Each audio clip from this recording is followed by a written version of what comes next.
Right. Okay, we will begin now.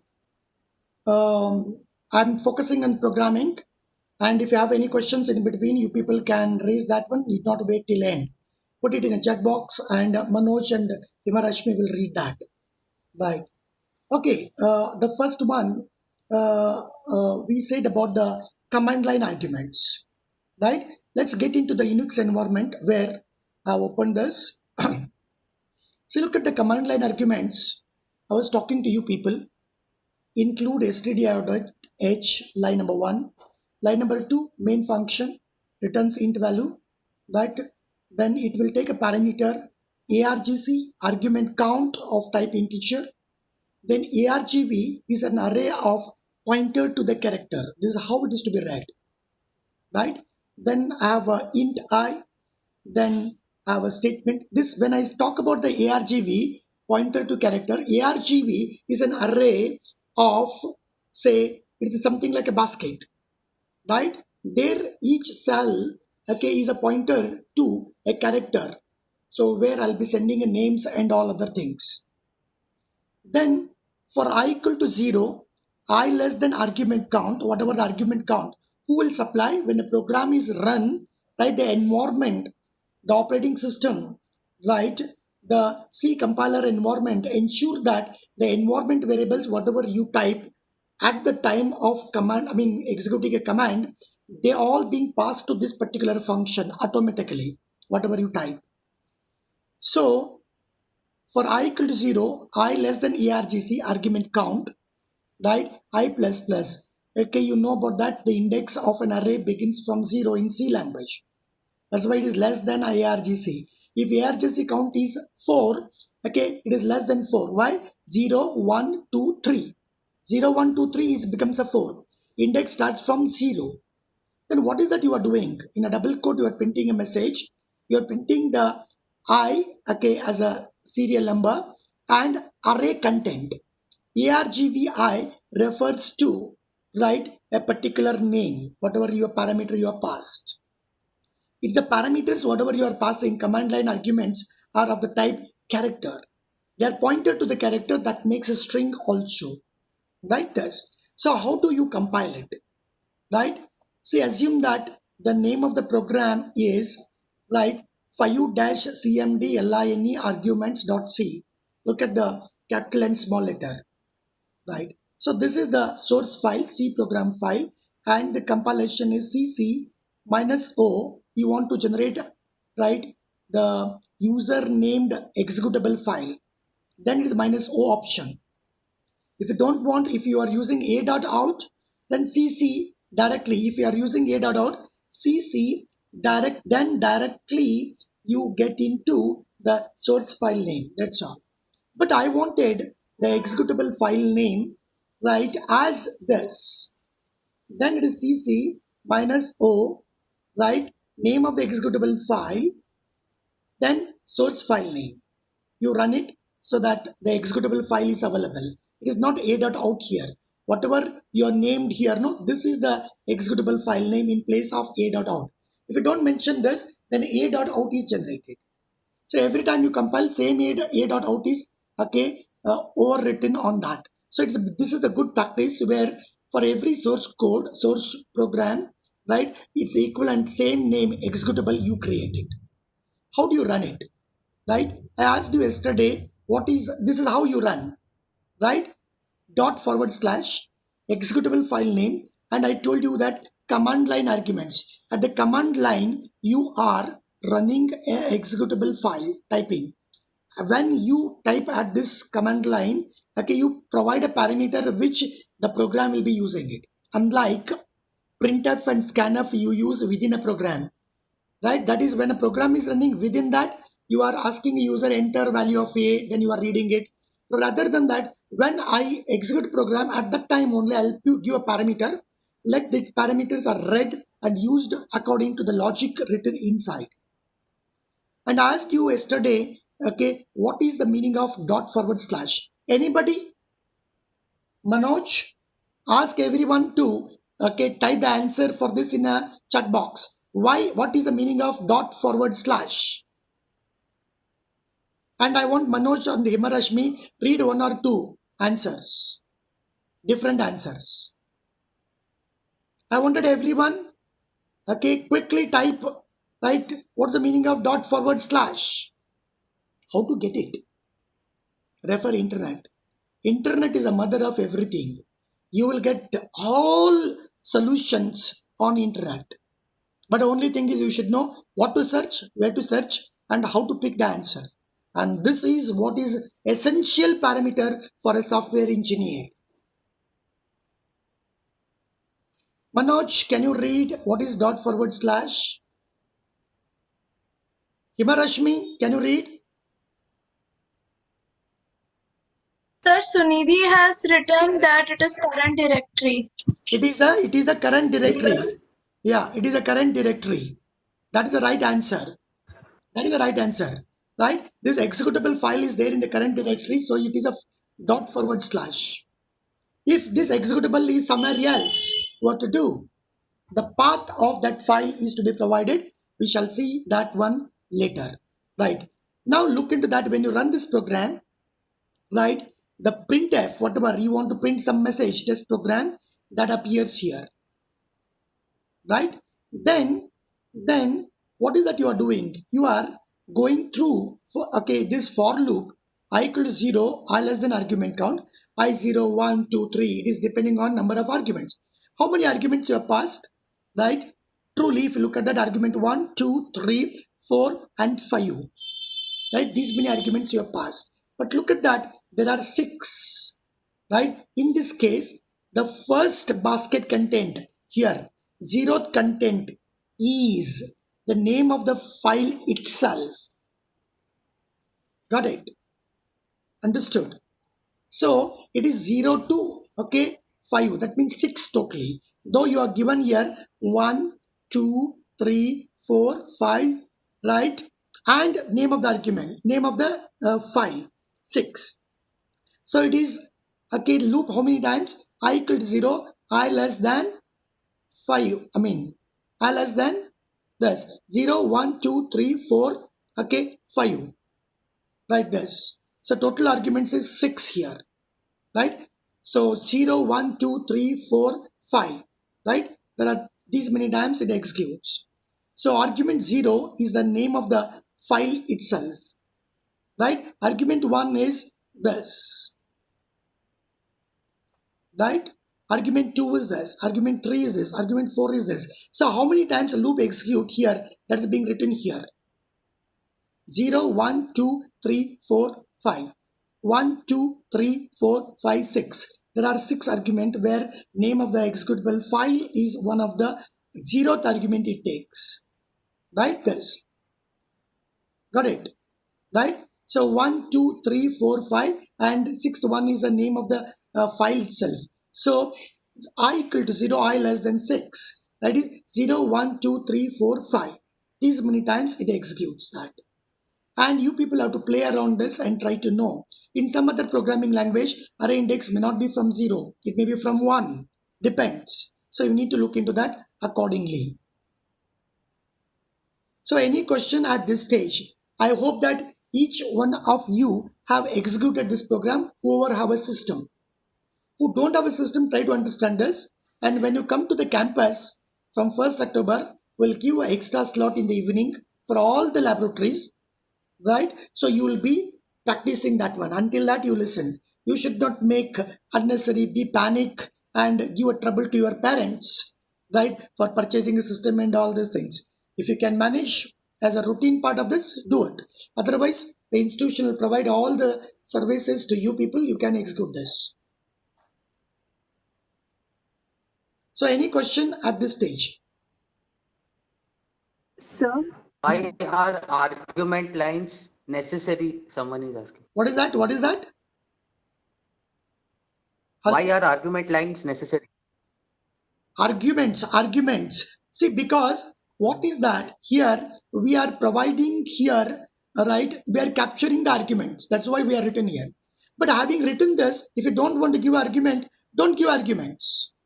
Don't give arguments. So let me try this one and show to you. Okay, let me try this one and show to you. See, minus O, all of you listen, right? For U dash, sorry, I'll say UPK as a, okay, my initial is UPK. I'll use this as executable. For U dash CMD command line LINE arguments ARGUMENTS dot C. I compile this. I got UPK as an executable file. Dot forward slash, okay, current directory, right? UPK. I don't give any argument now. See what happens. I don't give any arguments, right? This program, there is only, I told you, name of the executable will be the 0th argument. It will take that. Other things, it doesn't, are not given any command line arguments. But now, look at that. I'll give only one argument, X. See here. Now, right, see, I'll give X, Y, Z, P, A, this. Now the question is, what is the maximum argument I can give it? What is the length of the number of arguments? It is based on the standard that this operating system is following. And that standard we call as a POSIX standard, right? That we will see it later. So every operating system, almost everyone, follow POSIX standard. That standard says that this is the maximum number of argument you can pass. You can search and find out. This is called self-learning exercise. But we will see that later when we try about that standards and all later. Now look into that. When I run this, see here. 0 to 12, there are 13 arguments. But name of the file itself is an argument. So UPK, that's a 1, 2, 3, 4, 5, 6, 7, 8, 9, 10, 11, 12, 13. Less than 13, that is 0 to 12. The loop iterates for less than 13, 0 to 12. Right? 0th one is the name of the file. That's what you see. Okay? Less than 13, for loop, look into that. I equal to 0, I less than 13 in this case. That is 0, 1, 2 up to 12. So same thing you are saying here.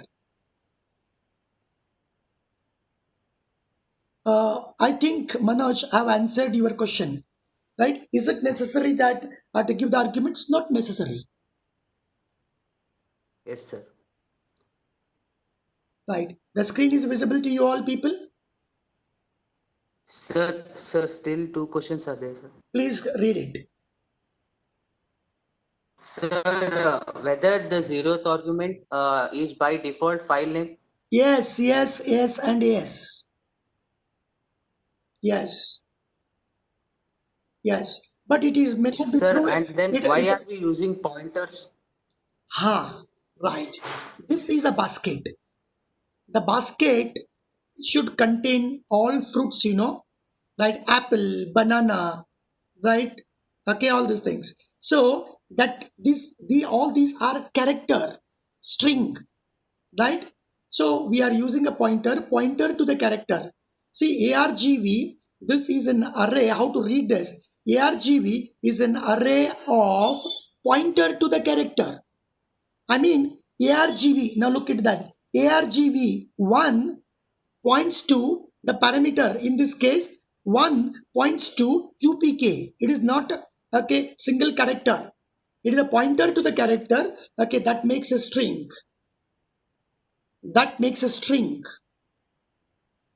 Got it? Understood? Any question? Have you understood this? So we use pointer to the character. If I don't use this, for example, if I don't use this one, then it becomes only the character. It is an array of character. That is single character.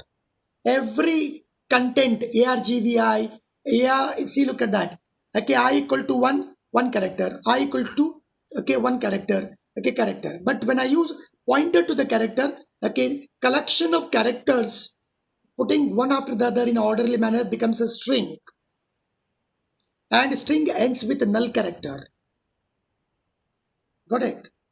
Right? So ARGVI, this is an array of pointer to the character so that I can give string UPK, GPK, MPK like this. But if I remove that, if I don't use a pointer, then I cannot give it. I have to give only 1 character. And this is the syntax. This is the standard syntax. ARGC is of type integer. ARGV is a pointer to the character. This you have to use it. Right? This is the standard syntax we call to be used with main. But if you're writing user defined functions and all, then parameter of different types, whatever it is.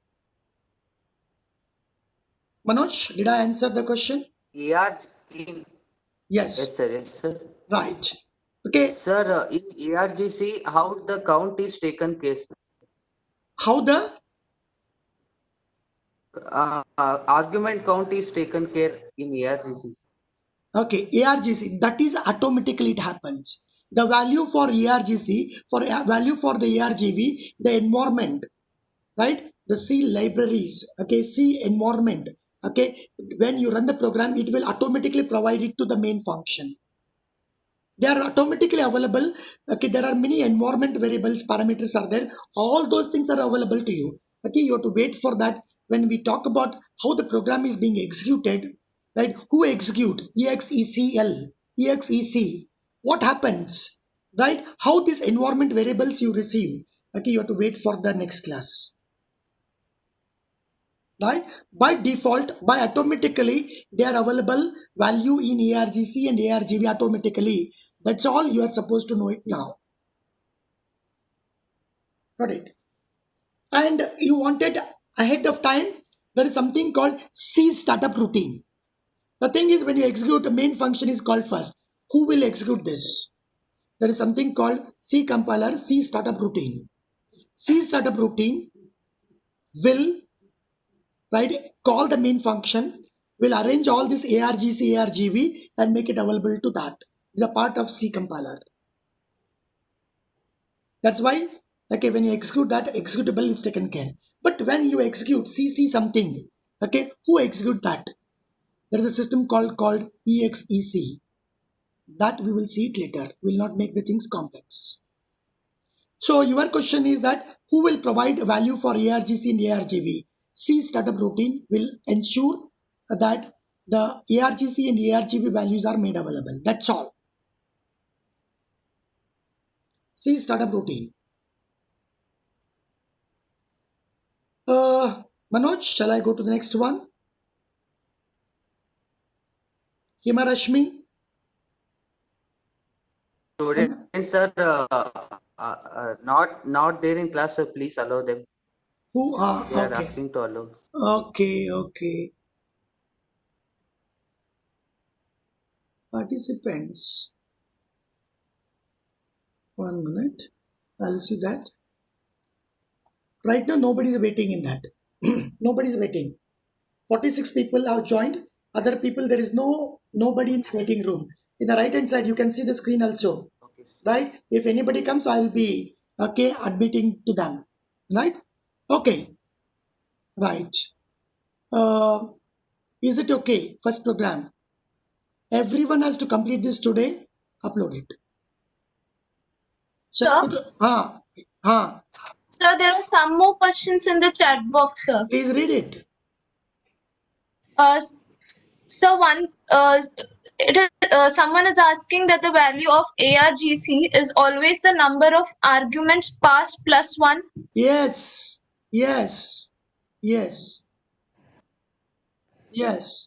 And the next question is, can we use GCC compiler if CC compiler does not work? Okay, you go through the GCC compiler. The way it is to be used, search it in the internet and use it. You can. Right? Find out in how exactly that GCC compiler to be used. Right? It has its own way of using it. Find it out and use it. You can do it. Himarashmi, am I right? All right. Yes, sir. Sir, there is one more question. Please. Someone is asking, like, argument 1, 2 and so on are all the inputs we type. Yes.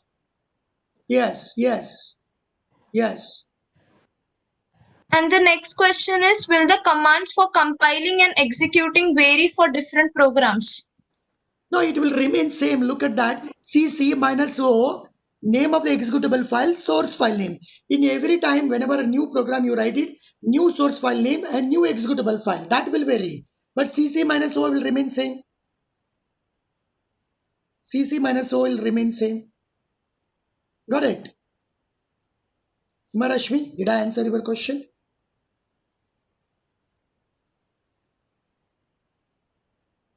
Hello?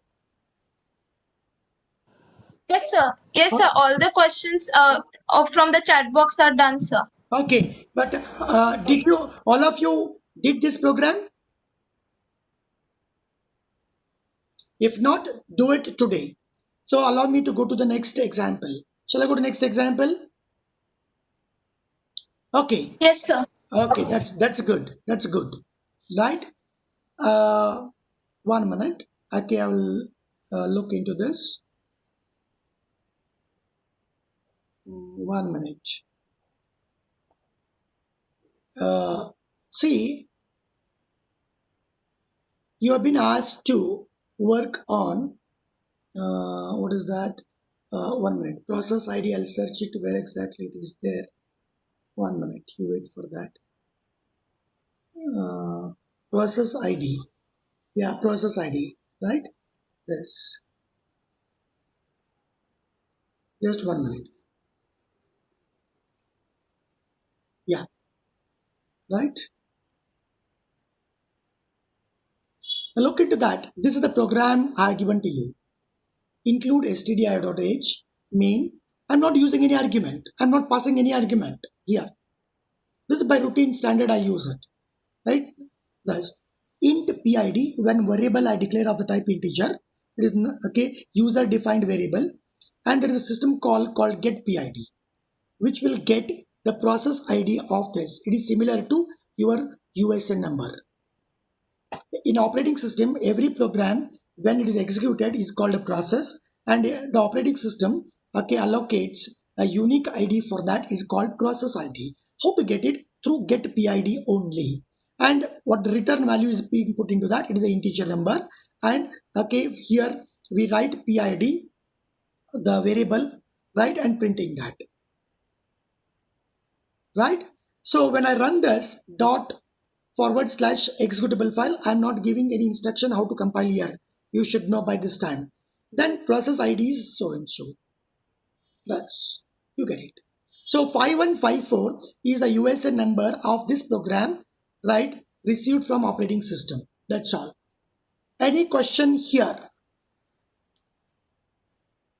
Himarashmi and Manoj, look at the chat box, and if anybody has a question here, please read that. Question, sir. No questions? I have a question, sir. Please read it. Sir, to execute this get PID file, we have to use the header file std.h, sir. Okay. See, in order to have a get PID, sometimes what we do is for all standard input output we use it. So to get PID, whether this is required or not, what you do is best thing is you disable this one and look into that. Okay, look into that why stdio.h is required, right? Most of the cases for all standard input output we use this, and some of the system calls specific include file you should include library, right? That is available in what is called synopsis. That is what is available in synopsis. How do you get synopsis? Manual, I told yesterday. Man get PID. You do it, right? This is available in there's details you can make it available. Sometimes you have to include this, sometimes it's not required. So get PID details everything, you will see it here. Get PID returns the process ID of the calling process. Whoever calls that one, it use. Its syntax is this. Now return value is PID underscore T. Got it? Right? And sometimes you have to use the files, whatever that is mentioned here. Otherwise it gives a warning. Otherwise it gives errors. Right? This. Are you getting this? So manual will speak about the syntax of that particular system call usage. It's a return value. What is PID underscore T? Again, you will get into the deep kind of things, right? So for that, okay, you type PID underscore T where it is available in the internet, right? So if you want me that one, I'll show you how to do it. 1 minute. See PID underscore T in Unix. Linux PID underscore T. You type it. This is how self-learning you have to do. There are a lot of things that you get it. What is PID? Okay, PID underscore T. Data type in C language. Right? Open this link in the new tab. If you are not happy with this explanation, go for another link. Right? This is how searching is to be done. Okay, don't get like that everything. C programming in Linux, PID underscore T data type. This in this we are going to learn PID data type and all, which can use, right? PID underscore T data type stands for process identification, and it is used to represent the process ID. Wherever we want describe a variable, okay, we can use PID underscore data type. The type PID underscore data type is a signed integer type. This is what we got it. So look into that. Look into the one which I am marking here. Type PID underscore. It is a the system defined user data type, right? Is of type signed integer type, right? Got it. So type definitions and all, probably user defined data types, you might have studied it, right? So in system, in this one, the PID underscore T has been defined. So it is of the type integer. Why it is being done? It is for the portability issues. In other operating system, if the PID underscore T, suppose that in place of PID underscore T, I use signed int, right? But in some other operating system, same Linux flavor, different vendor, I run this program and it is not a signed int, it is something else. In that case, my program may not work properly. So what I do is, I define somewhere in the library PID underscore T of some type. What is that type? I don't know. But in my application, I use PID underscore T type, right? And it gets into. So this is how learning is to be done. So you have to search the internet and get into. This is too much now. This is too much now, right now, right? But I told you the way of learning. Got it? So this is how you have to get into, right? So I'm using in type. So this is not a good practice. So I should use PID underscore T. Then, in order to include PID underscore T, what is the include file required library I need to search? How to include that? If I PID underscore T, you please do that. You will get an error. Then what include file is to be included so that PID underscore T is defined? That I have to include it here. Right? Now look into that. I will save this. Now PID is of the type PID underscore T. Okay, now I will compile this.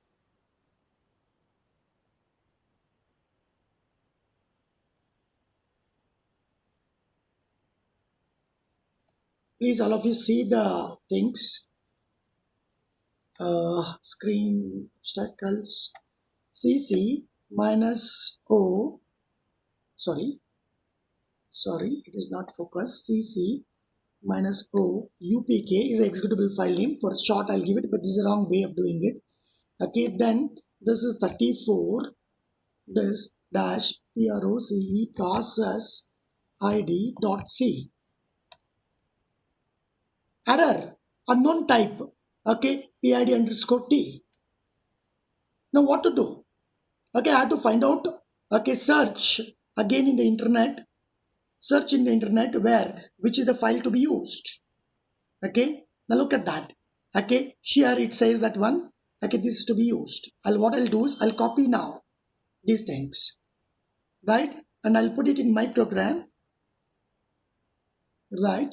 This is the beauty of the virtual machine that I'm putting it here. If you are not so good in Unix, you can use window and this one. So now look at that. From where do I get it? Okay, systypes.h. Now I want to search systype.h, whether it is there or not. Okay, again search it, you will get all these things. Now I'll save this. Don't forget to save, right? I'll go to the terminal, then use arrow mark, up head arrow mark. So previous command, whatever I given, I'll get it. I'll compile now. So no errors. See, you have to search on your own. Everything you get it. Right? Everything in, this ability is the learning. Got it? I am getting error, what to do? No. Type that error in the, say Google search. You will get it, get a solution and go out with that. Right? Now I'll run this UPK. This is the correct program. Right? So I should not use here integer. I should use PID underscore T. Who says that one PID underscore T is to be used? See, look at that man. Get PID. Right? When I do it, it says that one, the return value is of the type PID underscore T. And it says that in order to use PID underscore T, system defined data type, right? I have to use these two libraries. That's why I have put it here. Are you getting this? This is the process of learning, self-learning. So do it, so it will help you. Manoj and Himarashmi. Any something good learning has happened now? Chota sa small, but Yes, sir. How I should learn on my own sitting in the home. Now look at that. Then why did I do that one before? In fact, this was the next learning step. The earlier int, see, look at that. Earlier int, now what happens is, I take this program in different Unix operating system, right? There, the types.h, has defined PID underscore T, something different. And I'm running this program there. My program doesn't work. So, I'd use all system defined, data type, include appropriate libraries so that my program becomes portable. My programs becomes portable. All system defined data types are in Unix ends with underscore T. PID underscore T. There are many such things. Underscore T, you get it. So did we understood? Did we made some good learning today?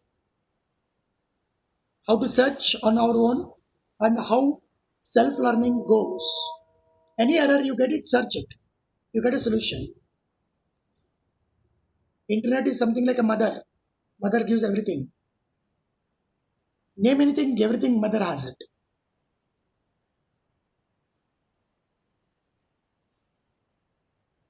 Question in chat box, sir. Please. Manoj, read it. Why ARCC and ARGV are used? Because it is a standard format and all, I use it. If you don't want, don't use it. But it's a good practice that one use it. Right? Because whenever you are writing your own function calls, you are writing your own programs. Many times a program will receive at the command line argument. Chota mota aisa program, when we do that one, right, we may not use command line arguments. But truly, if you look at that, every system call receives the input from command line arguments. When we look holistically, when we look at the systems level, developing large kind of things, useful, more real examples and all, command line arguments are required for everything. But I'm not using it, right? Leave it, don't use.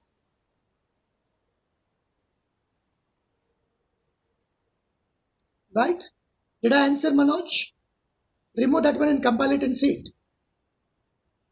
Yes, sir. Yes, sir. But it is a standard practice, simply put it, whether you use it or not.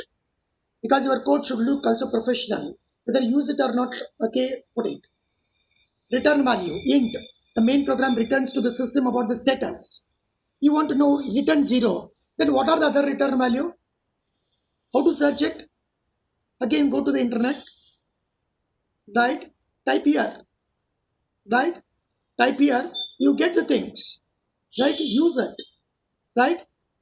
So when main program terminates, it returns a status to the system. What is the system? C startup routine. It should know, operating system should know, right, whether program abnormally terminated, normally terminated. It is something like a God. If anybody die, completing the program, falling to the end of the program is natural death, right? And in between simply exiting that one is an unnatural death. In case of any of this thing, how the death has happened about this program, you need to tell it to the God. Who is God? Is the operating system. So operating system will note down how that particular process has terminated its status. It is ahead of time, right? We will see it later. Maybe in the fourth semester we will see it. But the question is like this. But you, okay, little fast reader, right? You can go ahead little bit, right? And search and see why return 0, right? Why should I do it? Right? Every function will return a status. Return 0 is success. Then what is the failure? What is the failure? I want to tell operating system that this program has failed. So what is the value I have to give? Can I give 120, 130, 140, 150, 2000, 3000 number return 2000? Check it. What they mean. But this is again a bad practice. Okay, there is something. Okay, in the next class, I'll tell you, instead of saying return 0, return 1, right? That may not be true with the other Unix operating system. Again, there are some traffic signals, rules, standardization. We will see it later. But now come back to this. Whether the learning, whatever that is supposed to happen, ARGC, ARGV, PID, get PID, displaying process ID, whether it is taken place correctly or not. Are you all right? Are you all right? Sir. Manoj? Himarashmi? Yes, sir. Yes, sir. Okay, that's good. Right. Now, I'm going to tell you about the fork until the session get expired. Right?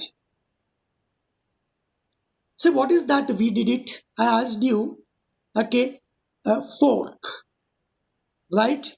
Then I told you that one at this point, subsequently, whatever the line you have, it will be executed by both child and parent.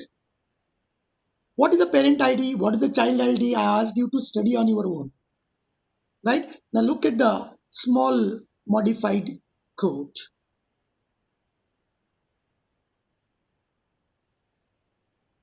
One minute. Huh? Yeah, see here. Right? Earlier we used this, but I don't advocate. See, when you call a fork, I told you to refer the manual, man fork, it returns PID. It returns a PID, right? The PID value, it is an integer type. It is a wrong practice of declaring it. You can say PID underscore T and include here libraries. If it is less than 0, that means it is unable to create a child process. I'll make an exit. If it can create a child, now look at that PID value. In case of the child, its value will be 0.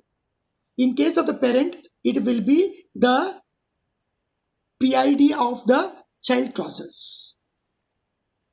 The value of this variable is shared by both parent and child. In case of child, it will be 0. In case of the otherwise, that's how I distinguish child and parent. That's how my if then else is. If PID equal to 0, this is the entire thing connected with the child related things. Right? Otherwise, the code is related to parent.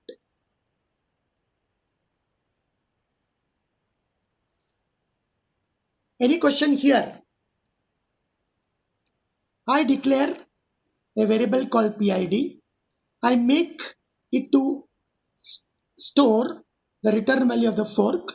Return value of the fork decides whether I'm successfully forked or not, or I'm child or I'm a parent. To distinguish that, the PID is being used. This variable PID is being shared, okay, for all the children of a parent, including parent. So the value of this shared variable is 0 in case of child, right? In case of non-child, I mean parent, it will be non-zero. And what the parent is doing now? There is a one more system called sleep. Parent will be made to sleep for 2 units of time. What is the unit of time? Is it millisecond? Is it seconds and all? Again, search manual. What you do is man sleep. I'll take you to that. This is how, okay, searching is to be done. Right? Look at that. Man sleep. Look at that. Sleep number. What is this number? Pauses for number of seconds. Gut. We got it.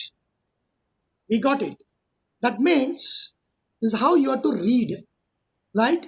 So when I say sleep 2 seconds, whether child is executed first or parent, there is no definite answer for that. It may be either child or parent. But here, assume that if a parent is running fast, then I'm making it to sleep so that I'm forcing a child to run that. When a parent sleep, the operating system will switch to child and child will be executed. And in that child, what is that? I am child. My ID is this. My parent ID is this. My ID is my parent ID. And parent also will also say that my ID is this, my parent. Everyone has a parent. Got it? Right? The session is going to end in next 5 minutes. When it ends, that's the end of this today's session. We'll see it on Monday. So when you run this program, you will get child says that this number will be different every time you run. Because every time you run, USN number is assigned separately. Child says that I am 2996, my parent is 2995. Parent says that I am 2995. So look at that. In this way, cross connectivity, there is child and parent. Then parent will say that I am 2904. Who am 2904? That we will see it in the next session. I'll make this program available to you. Right? You can, this is what, okay, self-learning based modification of program was expected. I will make the video as well as this program available to you completely. Don't worry about that. And you'll be using this program, playing around that. How to distinguish between child and, okay, parent. The comment are given. When you do this, it is a child process. When you do otherwise, it is a parent process. Can a child create its own child? Yes. Within its scope of the code, it can create its child. Again, same logic continues. So any question at this stage? Otherwise, session is going to terminate on its own. Manoj and Himarashmi, I'll be making it available to you. You can play around this. Manoj and Himarashmi, Yes, sir. this is Yes, sir. the work for you today. Got it? I given a comments, everything. Explain to you. You can see the video. This video will be made available after 1 hour in Google Class. And this code PDF, I'll make it available. You type it, check it, play around, understand it. Got it? Shall I Yes, sir. shall I close this? Shall I close this? Yes, sir. Yeah, I will close now. Yes, sir. After 1 hour, I'll make the things available to you. 1 minute. Right. So as many as 46 people are joined. Other people have to join because it's online classes, right? Otherwise, they will be, okay, not understanding the subsequent classes. Got it? Make it a point when we call you okay, attend. Anyhow, I'll make the video available to you, but attending okay interactive class is better always. Right? With this, I come to the end of today's session. Thank you for joining on Sunday. Right? There will be many such extra classes because many additional training we are giving to you. Right? You need to attend. So thank you one and all. I'll be completing this meeting. Right? This. Thank you, sir.